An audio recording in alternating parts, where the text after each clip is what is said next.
Hello and welcome to another episode of Reporting Depp v Heard. We haven't long finished a grueling day in court, 2 depositions from 2 medical professionals, and then a live witness appearance from Good Bett, Johnny Depp's longtime security. Now, I've tried to look through my notes and I've had a look at the tweets that I sent out when I was outside court, obviously. Looking at the live feed to try and get a sense of what really happened today.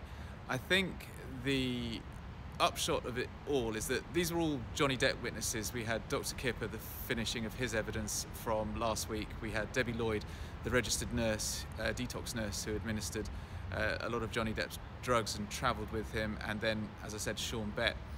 We didn't really get anything out of Dr Kipper. He just made it clear that he'd never had any sniff of any hint of any violence or abuse between Johnny Depp and Amber Heard started by either party.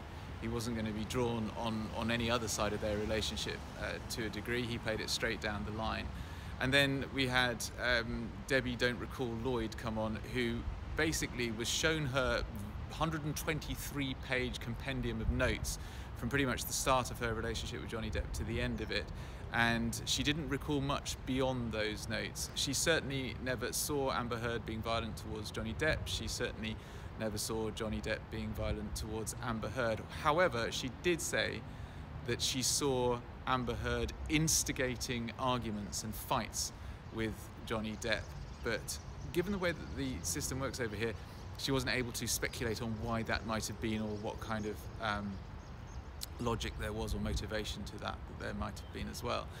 Good Bett was a bit more expansive because obviously he was a live witness, but again, other than seeing Amber Heard throw a plastic bottle or cup in the direction of himself and Johnny Depp, but again, no violence towards each other. However, Good Bett did say that he documented injuries which Johnny Depp had sustained, and we saw photographs of Johnny Depp with a bruised and scratched face, but again, he wasn't able to go into any detail as to how those injuries were sustained because, of course, he didn't see anything.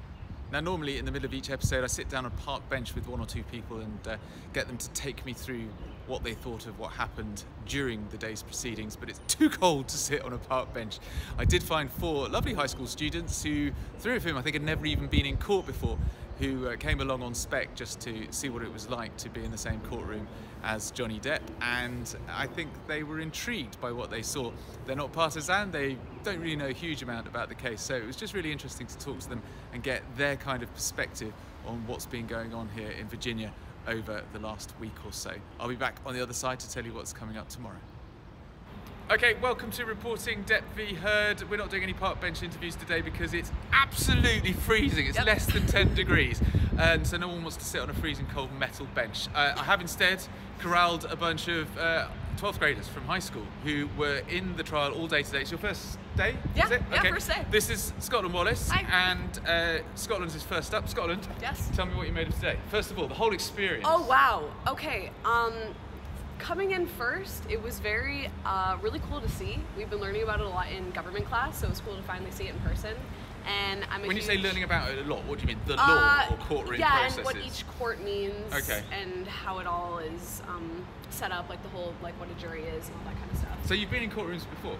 No, I haven't. No, really? Yeah, no, I haven't. So your first trial is Johnny Depp? Yeah, and I think that's so cool to say, that it was Johnny Depp and Amber Heard. It beats the hell out of my first trial, which I think was at a magistrate's court in central London about a homeless man who'd allegedly stolen a bottle of brandy. Oh, yeah, just so a little this different. is up a few levels here. Yeah. What did you make of it?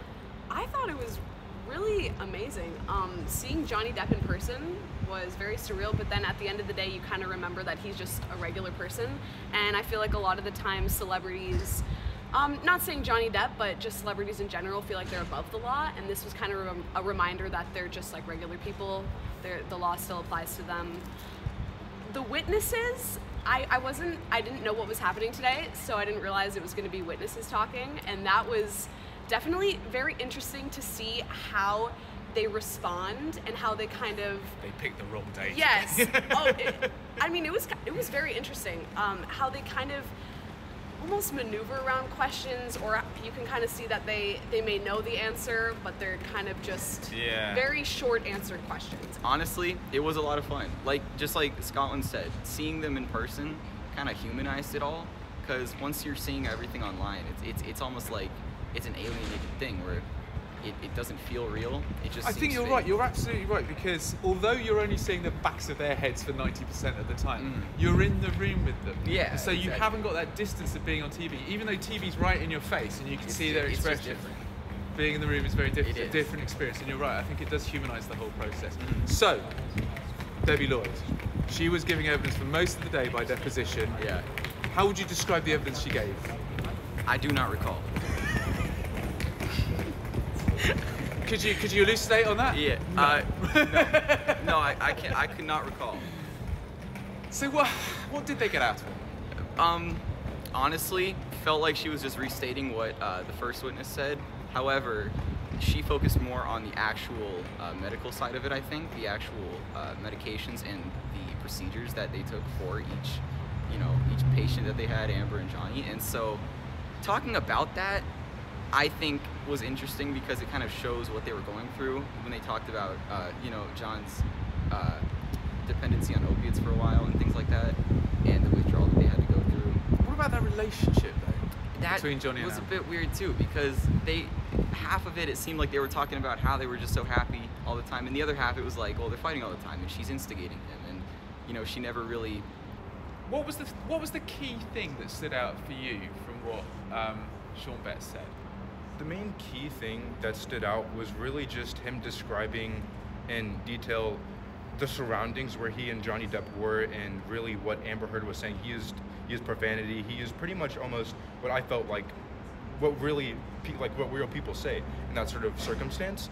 And I really liked how he just brought that to life and really showed his side of the story, like exactly what he saw. I suppose the key thing about today is that no one saw Johnny Depp being violent towards Amber Heard at any time, and both the medical professionals say they never saw Amber Heard being violent towards Johnny Depp at any time. And I think the only example that Sean Bett came up with, aside from the injuries, was the water bottle, the plastic cup, wasn't it? Yes. Unless my memory's got me, he didn't see Amber Heard being violent. He saw some injuries, but he didn't see any violence. Yeah, he always saw like after the fact happen. Yeah, He never actually yeah. saw it happen, besides the yelling. But Yeah. that's it. No physical violence. Because I just wonder, and I don't know whether it's fair to wonder this, whether this was just an incredibly toxic relationship, or was there an abuser? I think this was just a. From what you've seen of 1 days of evidence, which is not since fair, I've only is seen, it? yeah. Since I've only seen 1 day, I'd have to go with a little bit of both, just because we have seen the pictures and of that Sean Bett actually took of the scratches, the bruises, and the cuts that Johnny Depp had on his face, but also just the verbal abuse too, which it can be found in like toxic relationships as well. I'm really glad that we got to do this, because I've been a fan of Johnny Depp. I love his movies, and just hearing this, I guess I would say recent, but this dates back all the way to 2015 and 14. Hearing all this controversy, seeing one of my favorite actors actually have a part in this, and seeing Amber Heard in this as well, it's really like conflicting for me. And it's Go on, explain really that. Conflicting. Conflicting as in you don't know exactly who's at fault here. In my eyes, I'm not a biased person unless I see like true hard fact. I can't really pick, oh, it's Amber Heard's fault, she abused Johnny, or oh, Johnny abused Amber Heard, he manipulated her. Of course, out of today, all we saw was the pictures of Johnny Depp being abused and all of his bruises and scars, and that alone could tell me, oh, okay, Amber Heard did this.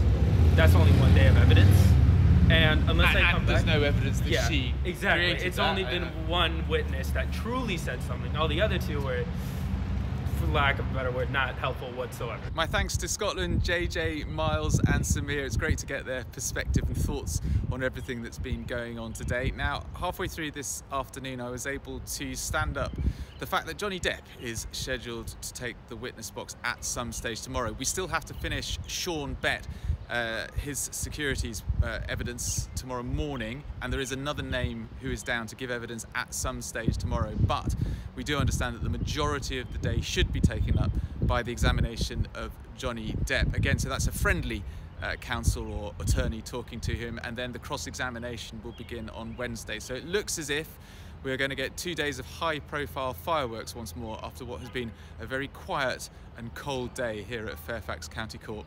I'm going inside to get warm. Thanks for watching, and I'll be back tomorrow.